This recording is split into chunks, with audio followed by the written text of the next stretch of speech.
గత అంటే వైకాపా పార్టీ అధికారంలోకి వచ్చిన తర్వాత 81% అడ్మిషన్స్ మేము ఇన్స్టిట్యూషన్స్ అందజేస్తే అది క్రమీపంగా తగ్గుతూ వచ్చి ఒక సంవత్సరం అయితే కేవలం 59% అడ్మిషన్స్ జరిగిన విషయం అధ్యక్ష. అంటే ఈ ప్రభుత్వం పాలిటెక్నిక్ని ఎలా నిర్వీర్యం చేసిన దానికి ఇదొక ఉదాహరణ అధ్యక్ష. ఐటీఐకి వచ్చే గల 83 ప్రభుత్వ ఐటీఐలు ఉన్నాయి, 433 ప్రైవేట్ ఐటీఐలు ఆంధ్ర రాష్ట్రంలో ఉన్నాయి అధ్యక్ష. ఇక్కడ కూడా ఐటీఐలో చూస్తే కూడా ప్రభుత్వ ఐటీఐలో అడ్మిషన్స్ 94% ఉంది అధ్యక్ష, ప్రైవేట్లో 61% ఉంది. ఐటీఐల్ని కూడా బలోపేతం చేయాల్సిన అవసరం ఉంది. పెద్దలు బుచ్చే చౌదరి గారు చెప్పినట్లు NAC national academy of construction అధ్యక్ష, ఇది గతంలో చంద్రబాబు నాయుడు గారు మొదటి టర్మ్లో హైదరాబాద్లో ఏర్పాటు చేసి ఫీడర్ ఇన్స్టిట్యూషన్స్ క్రియేట్ చేశారు, బ్రాంచెస్ ఏర్పాటు చేశారు. అది దాంట్లో భాగంగా రాజమండ్రిలో పెట్టారు. అది సచివాలయం కోసం ఫ్రంట్ అంతా తీసుకుని వెనకాల దూసేశారు ఎన్ఏసీని అధ్యక్ష. ఎన్ఏసీని కూడా బలోపేతం చేయాలనేది మా లక్ష్యం.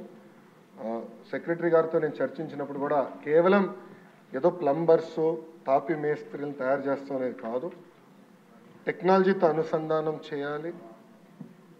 లేటెస్ట్ వస్తున్నాయి బిల్డింగ్ మెటీరియల్స్, లేటెస్ట్ టెక్నాలజీ అనేవి వస్తున్నాయి, మెరుగైన వసతులు వాళ్ళు కల్పించాలనేది కూడా మేము డిస్కస్ చేస్తాం జరిగింది అధ్యక్ష.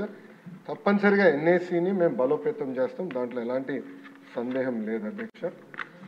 అదేవిధంగా కొత్త ఐటీఐలు ఏర్పాటు చేస్తే బాగుంటుందని పెద్దలు కూడా కోరారు, చాలామంది కూడా నాకు లెటర్ కూడా ఇస్తాం జరిగింది అధ్యక్ష. ప్రధానంగా నేను ఏం చేస్తున్నానంటే కేజీ నుంచి పీజీ వరకు బోత్ ప్రైవేట్ ప్రభుత్వ రంగం తీసుకుంటే ఎక్కడెక్కడ పాఠశాలలు ఉన్నాయి, దాని చుట్టుపక్కల పాపులేషన్ డెన్సిటీ ఏంటి, ఇండస్ట్రీస్ డెన్సిటీ ఏంటి, ఒక మ్యాప్ తయారు చేయమన్నాను అధ్యక్ష.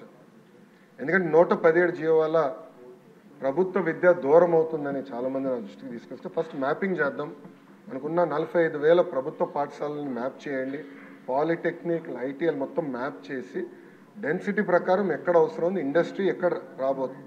ఎందుకంటే చంద్రబాబు నాయుడు గారు ఒక్కొక్క జిల్లాకు ఒక్కొక్క ప్రాధాన్యత ఇచ్చారు, ఈ ఇండస్ట్రీ ఈ జిల్లాకు రావాలి, అది కూడా బేరీ చేసుకుని అవసరమైన వరకు ఐటీఐ పాలిటెక్నిక్ కూడా ఏర్పాటు చేయాలనేది ఒక నిర్ణయం తీసుకుంటాం జరిగింది. కూన రవి గారు ఒక ప్రశ్న అడిగారు అధ్యక్ష, గతంలో ఎప్పుడు ఐటీఐ కేటాయిస్తాం జరిగింది, ఎప్పుడు ప్రారంభిస్తారని అడిగారు అధ్యక్ష. ఆ వివరాలు కనుక్కుని తప్పనిసరిగా మెంబర్ గారు డైరెక్ట్గా వివరాలు నేను తెలియవచ్చు. థ్యాంక్ యూ అధ్యక్ష. Please do subscribe to Telugu Rajyam channel. Please do subscribe to Telugu Rajyam channel. Please do subscribe to Telugu Rajyam channel. Hi అండి, నేను మీ ఆర్పీని, నెల్లూరు పెద్దారెడ్డి చేపల పులుసు ఓనర్ని.